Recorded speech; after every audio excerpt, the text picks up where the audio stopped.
Hola, bienvenidos a un nuevo video de nuestra serie dedicada a la historia de la aritmética. Hoy vamos a hablar de los números negativos.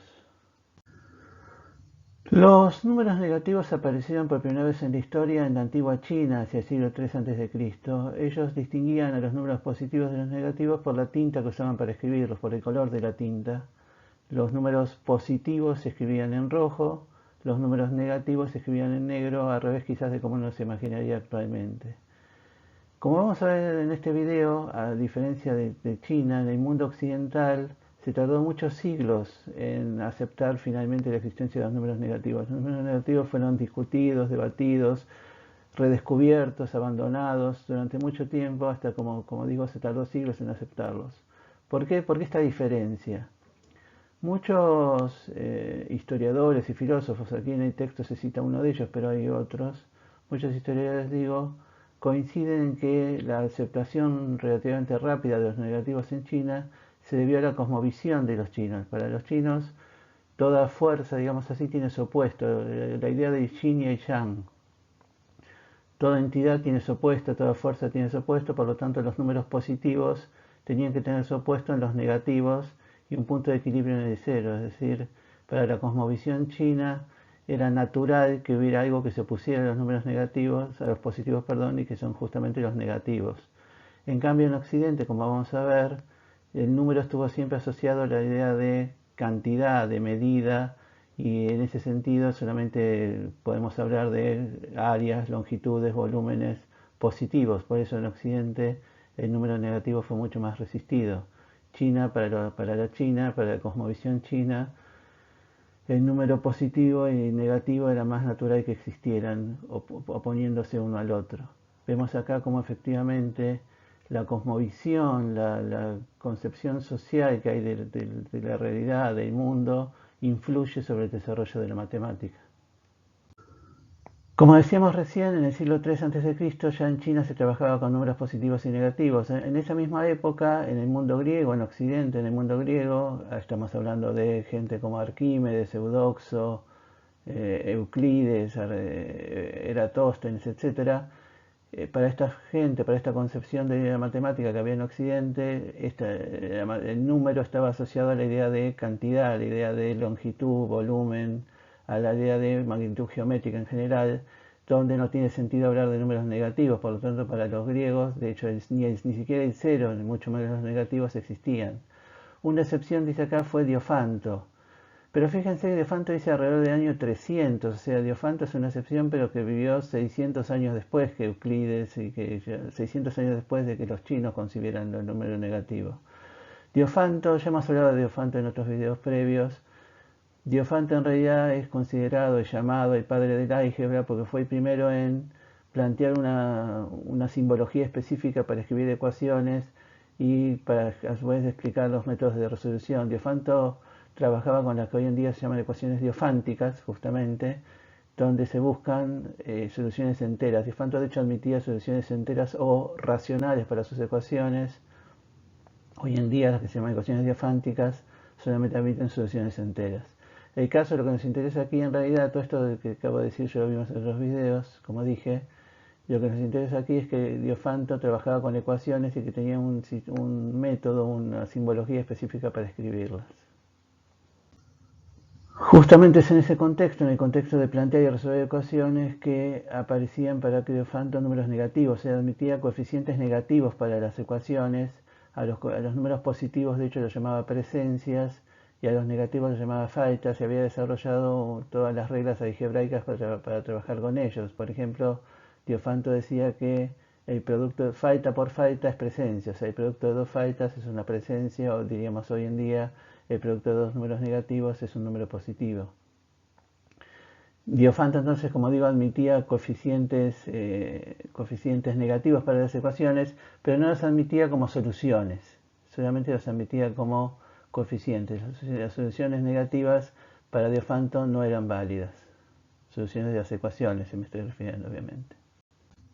En la India, quizás por influencia de los matemáticos chinos, también se admitió tempranamente la existencia de los números negativos. Vemos aquí en la imagen un fragmento del antiguo manuscrito Vascali, donde aparecen cálculos con números positivos y negativos. A los negativos se los distinguía con un signo más. El signo más distinguía entonces, en el caso de este manuscrito, a los números negativos de los positivos. Siguiendo con la India, los números negativos también aparecen en un trabajo de Brahmagupta, matemático de la India, del año aproximadamente 620. Brahmagupta llamaba fortunas a los números positivos y deudas a los números negativos, y usaba también, como vimos recién, un signo especial para distinguir a los negativos de los positivos.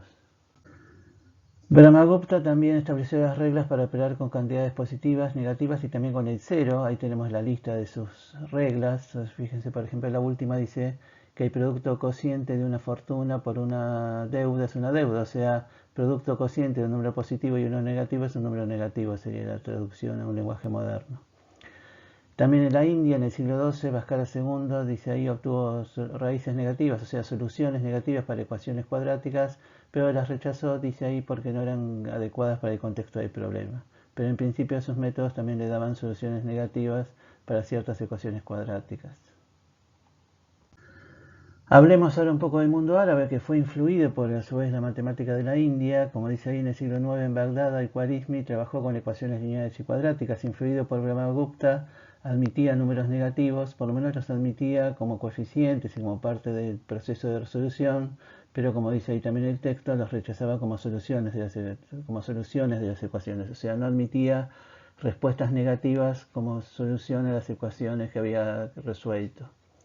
Es interesante mencionar que al-Khwarizmi, de una deformación de su nombre, o sea, una occidentalización, si me permiten la palabra, de su nombre, surge la palabra algoritmo. Algoritmo, como sinónimo de método de resolución de problemas matemáticos, surge de una deformación del nombre al-Khwarizmi. Al-Khwarizmi, algoritmo. A su vez, uno de los libros más importantes del Khwarizmi, su nombre, un nombre largo en árabe, empieza con Al-Jaber. Ese es el principio del nombre del libro de Al-Khwarizmi, donde explica sus métodos de resolución de ecuaciones. Ese Al-Jaber del principio del nombre del libro se deformó para transformarse en la palabra álgebra. Álgebra entonces viene de una deformación del comienzo del título de uno de los libros principales del Khwarizmi. A su vez, al-Khwarizmi dice ahí en un tratado sobre las leyes de la herencia en el sentido legal, en el sentido de bienes, de legado de bienes, no en el sentido genético. Entonces digo, en un tratado sobre leyes de la herencia, al-Khwarizmi habla de las cantidades negativas como deudas, o sea, usa los números negativos como un poco se usan hoy en día. Uno de los usos importantes hoy en día de los números negativos es justamente para representar deudas. Esto mismo hacía siglos atrás ya al-Khwarizmi en su tratado sobre las leyes de la herencia. También en el mundo árabe, en el siglo X, Abu al-Wahhab al-Hani, perdón por mi mala pronunciación del árabe, utilizó números negativos para representar deudas en un trabajo sobre, básicamente sería sobre economía, sobre el manejo comercial del dinero, digamos así, donde utilizaba entonces los números negativos, como dije recién, para representar deudas, y también dio reglas generales para operar con números positivos y números negativos. En el siglo XII, también en el mundo árabe, Al-Samawal estableció una álgebra o elaboró una álgebra donde explicaba cómo operar con números positivos, negativos y también con el cero.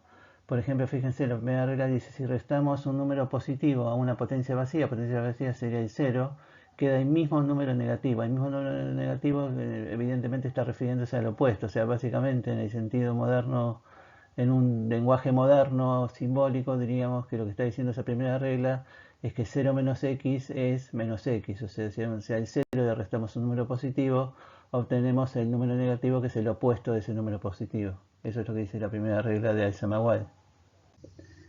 En Europa, como dijimos, el concepto de número estuvo mucho tiempo asociado a la idea de longitud, a la idea de magnitud geométrica en general, y por lo tanto se rechazaba la idea del número negativo.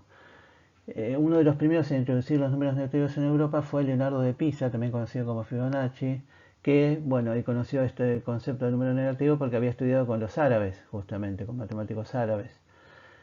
Fibonacci escribe el Liber Abaci en el año 1202, que es uno de los libros que contribuye a introducir en Europa la notación indoarábiga. Ya hemos hablado de esto en otro video.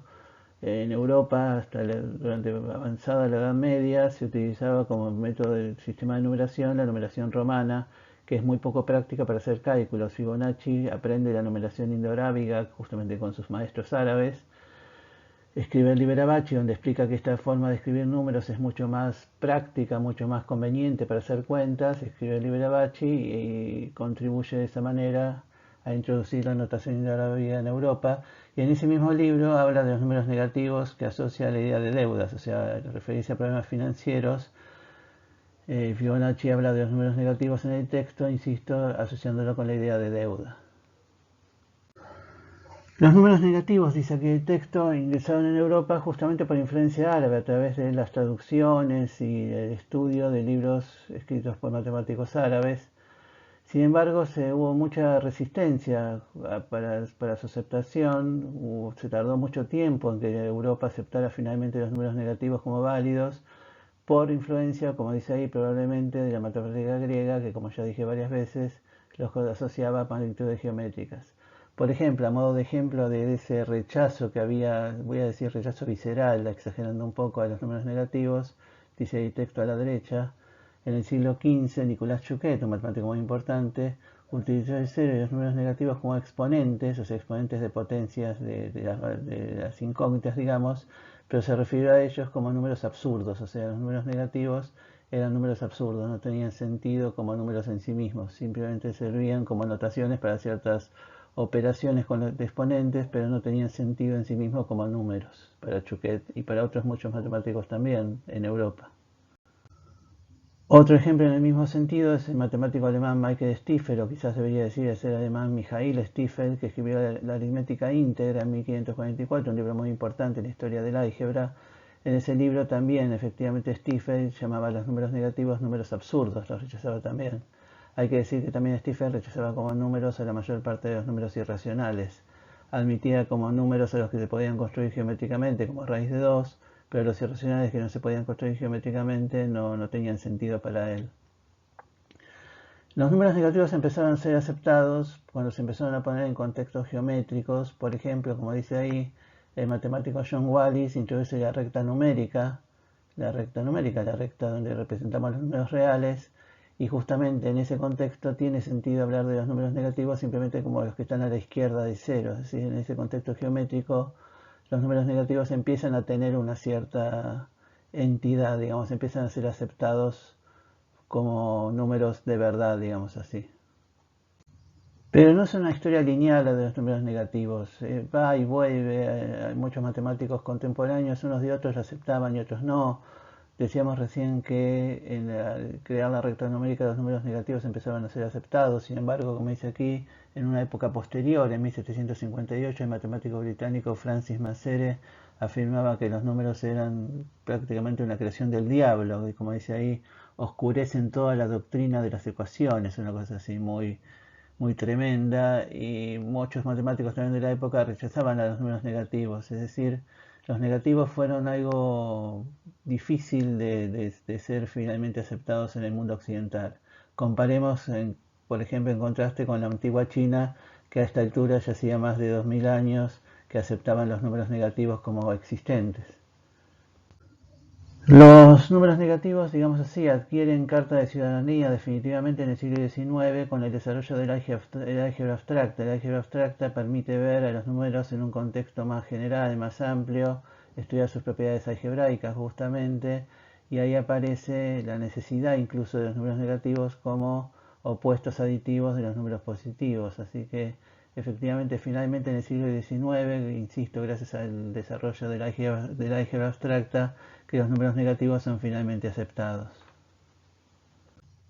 Hoy en día, a partir de una propuesta del matemático alemán David Hilbert, los números, en particular los números reales, se definen axiomáticamente, y en ese contexto aparece la idea de opuesto aditivo, como decía hace un momento. Entonces, por ejemplo, el opuesto aditivo de x es menos x, es necesario para los axiomas que exista menos x. Entonces, insisto, el opuesto aditivo de x es menos x, y si x es positivo, menos x es negativo, y si x es negativo, menos x es positivo. Es decir, hoy en día el signo menos ya no queda tan asociado a la idea del negativo, no debería quedar asociado a la idea del negativo, sino el signo menos debería quedar asociado, debería estar asociado a la idea de opuesto aditivo. Insisto, si x es un número negativo, su opuesto aditivo, que se representa con menos x, es positivo.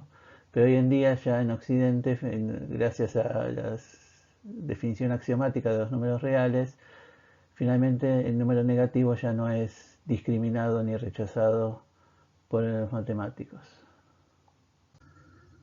Tenemos aquí las referencias bibliográficas que hemos usado en este video. Muchas gracias por su atención, espero que este video les haya resultado interesante. Hasta la próxima.